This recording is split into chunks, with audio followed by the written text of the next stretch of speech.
माझे नाव पूर्वा कैलास आंधळे. मी आज तुम्हाला पानांची माहिती सांगणार आहे. आम्ही मैदानावर परिपाठ घ्यायचो तेव्हा ते जांभळाचं झाड आहे ना, तिथं सुकलेली पाने पडायची खाली. तर आम्ही विचार केला की का आपण असं उपक्रम नाही का करू शकत. आपल्या मॅडमने पण सांगितले उपक्रम करण्यासाठी. तर मी आणि माझे फ्रेंड मिळून आम्ही हा उपक्रम केला आहे. तर ह्या पानांची माहिती मी तुम्हाला वाचून दाखवते. आम्ही दोघांनी ही मुलगी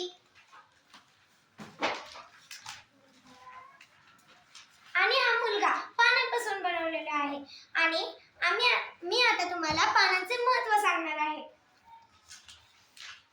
झाडांची पाने प्रकाश संश्लेषणाद्वारे अन्न बनविणारे, श्वसनासाठी मदत करणारे आणि विविध आकारांचे अवयव आहेत, ज्यात पर्णतले, पाते, ब्लेड आणि देठ पिटिओल हे मुख्य भाग असतात. पाने साधी किंवा संयुक्त कंपाऊंड असू शकतात आणि त्यातच अन्न व पाणी वाहून नेणाऱ्या शिरा असतात, ज्यामुळे वनस्पतींना आधार मिळतो. पाने वनस्पतींना हिरवा रंग देतात आणि त्यामध्ये विविध पोषक तत्वे व औषधी गुणधर्म असू शकतात. पानांचे मुख्य भाग.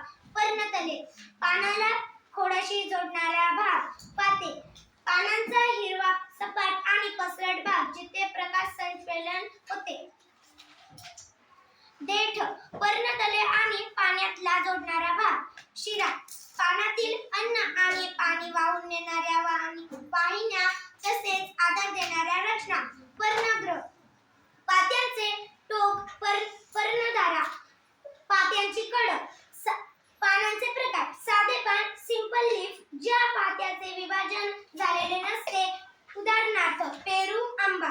संयुक्त पान, कंपाऊंड लीफ, ज्या अनेक लहान पानांमध्ये लीफ विभाजन झालेले असते, उदाहरणार्थ